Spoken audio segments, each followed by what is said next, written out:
नमस्कार, माझे नाव अस्मिता बालाजी सुरवसे। माझे शिक्षण diploma in computer engineering JSPM institute आणि BA third year Yashwantrao Chavan मुक्त विद्यापीठ यामध्ये चालू आहे।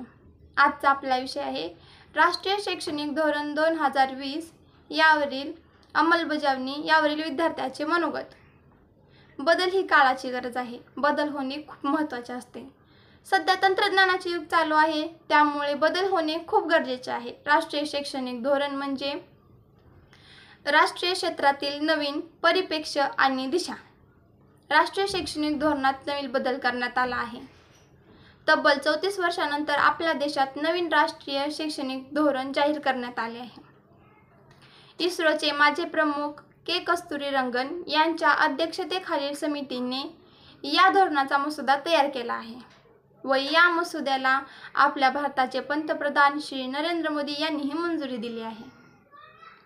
तुम्हाला नक्कीच प्रश्न पडला असेल की या राष्ट्रीय शैक्षणिक धोरणात नवीन काय आहे? तर या राष्ट्रीय शिक्षणातील तरतुदीनुसार 3 ते 14 वर्ष वयोगटातील विद्यार्थ्यांच्या शिक्षणावर भर देण्यात आला आहे।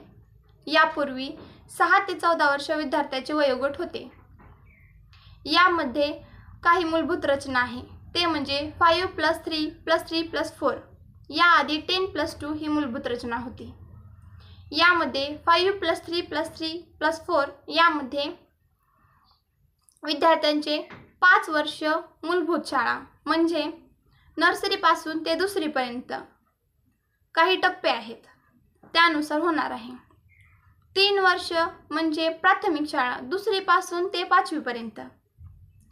3 वर्ष माध्यमिक शाळा म्हणजे 6वी पासून ते 8वी पर्यंत आणि 4 वर्ष म्हणजे सेकंडरी शाळा माध्यमिक शाळा म्हणजे 9वी पासून ते SYJC पर्यंत। राष्ट्रीय शैक्षणिक धोरण यामध्ये सेमिस्टर पॅटर्ननुसार परीक्षेवर भर देण्यात येणार आहे।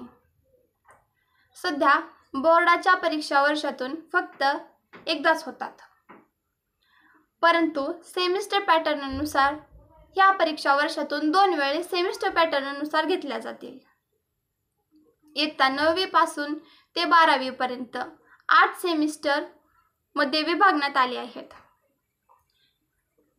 यामध्ये काही राष्ट्रीय शैक्षणिक धोरण यामध्ये काही मूलतत्वेही आहेत। त्या मूलतत्वांमध्ये विद्यार्थ्यांची कला, कौशल्य इत्यादी समजून घेऊन जाणून घेऊन त्यावरही त्यांना भर देऊन त्याचाही विकास करण्यात येणार आहे। नर्सरीपासून ते 3 वर्ष विद्यार्थ्याला संख्याज्ञान, अंकज्ञान इत्यादी काही अनेक गोष्टींवर भर देण्यात येणार आहे। त्यानंतर विद्यार्थ्यांची कला, कौशल्य आणि चालू असलेल्या सिलेबस या व्यतिरिक्त समाजशास्त्र, मानसशास्त्र, खेळ इत्यादी त्यांना जे काही शिकण्याची इच्छा आहे यावरही भर देण्यात येणार आहे।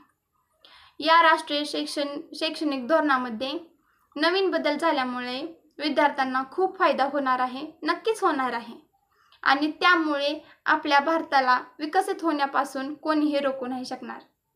भारत एक विकसित देश म्हणून ओळखला जाईल। विद्यार्थ्याच्या शिक्षणावर भर दिल्यामुळे विद्यार्थ्यांच्यात विकसित होण्याची क्षमता वाढेल।